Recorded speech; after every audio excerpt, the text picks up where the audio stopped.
Hello, Sir Tom from Big Tom again, and I want to just do another video here to explain or further explain what the DVSA are attempting to have all drivers do when they're driving out on the roads. We talked in the previous video, or I talked about previously, MSPSL, mirrors, signal, position, speed, look. And in the videos previously I sort of homed in on the speed element to make sure that when we're approaching hazards, a hazard is anything that makes you change speed or direction or direction. So when we're approaching hazards, we're approaching them at a correct speed. And then I also went into a little bit of detail about what we're actually trying to do in terms of the position and where we're looking as we're approaching these things. On this one here, I want to just take a very basic example of a left turn, major road into the minor road. You sometimes see that triangle sign, warning sign. It's a junction, it is a hazard. Why is it a hazard? Well, it's going to make us slow down probably. We're going to be changing direction. So we want to be using MSPSL on the approach to this junction as well. But this is you here, you're in this car and you're coming along to this left turn, and one of the skills about driving is your ability to be able to assess what is going on for the junction or for the hazard that you're coming up to. Things that you want to be assessing as how busy is the junction, how narrow is it, and what's your vision like, because these factors are going to affect what is the reasonable pace or the reasonable way that you're going to be turning, in this case turning into a left turn. Very important to talk about this kind of stuff, because when you're learning something you go through a phase of not knowing really what you didn't know to then knowing what you don't know. So, and being able to go through that phase is an important thing for effective learning. So by trying to look at this video today, I'm trying to raise your awareness of some of the things that you need to try to do in your lessons, either with a driving instructor or private lessons with friends and family.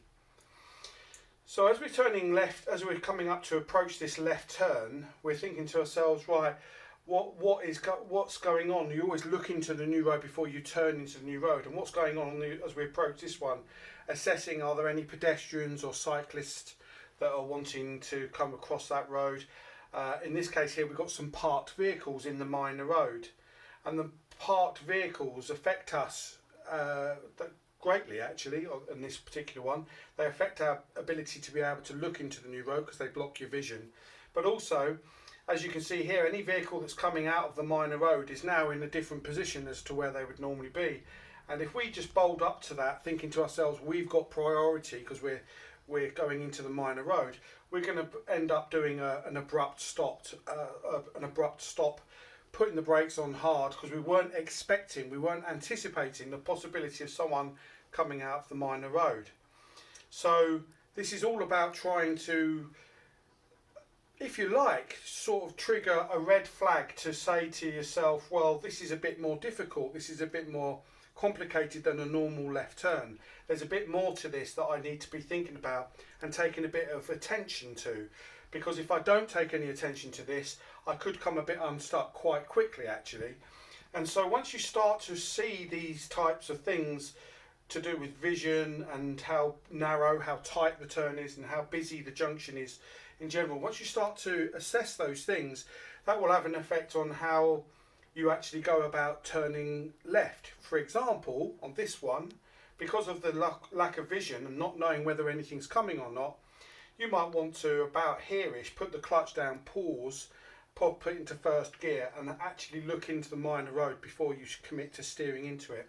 Don't forget, because we're doing a significant directional change here, we definitely need a left mirror check as well for any cyclists that are coming up the near side. So that would be a good idea with this one here on this particular example, is to actually put a pause in. But how often would you put a pause in if you were coming up to a left turn? But that's a skill to be able to look at the characteristics of it. Now what I want to just talk about is down here on these 5 different levels that you go through when you're learning to drive, because first of all, you're introduced to a subject, you're given a lot of help with it, sometimes you're just given prompts, and then you're going to be doing it independently, and then lastly invited to reflect on it a little bit. And generally speaking, if we were looking at anticipation here and trying to work out what do I need to do to plan for this left turn, on private practice, your friends and family quite naturally, quite understandably, would probably be doing a lot of this one here, a lot of the help. They're going to be probably telling you something along the lines of, I'll tell you what I'd do here, I'd slow down a bit more. In fact, I might even pause here because you can't see whether it's safe to turn left or not. They're going to be helping you a lot. They don't have dual controls in the car, so they've got no means of stopping the car. They don't want you to go into that turn. And so consequently, that's what they tend to do. Rather than prompting you with things like, what's your vision like in the minor road? Is there anything that's in the minor road that means you might need to be pausing? Prompts rather than actually just telling you what to do. So that is a difference between somebody who's doing a driving lesson with a driving instructor, because a driving instructor, they are trained to go through those different phases, prompting and independent and reflection. Whereas sometimes with private lessons, there is a tendency for the friends or family, the supervising driver, to literally be giving you the answers to the problem, and so consequently you're not learning so much because they're just telling you what to do. The reason why this is worth mentioning to you is because sometimes when people are doing private lessons and they're thinking everything's tickety-boo, I'm really, really good, I'm great.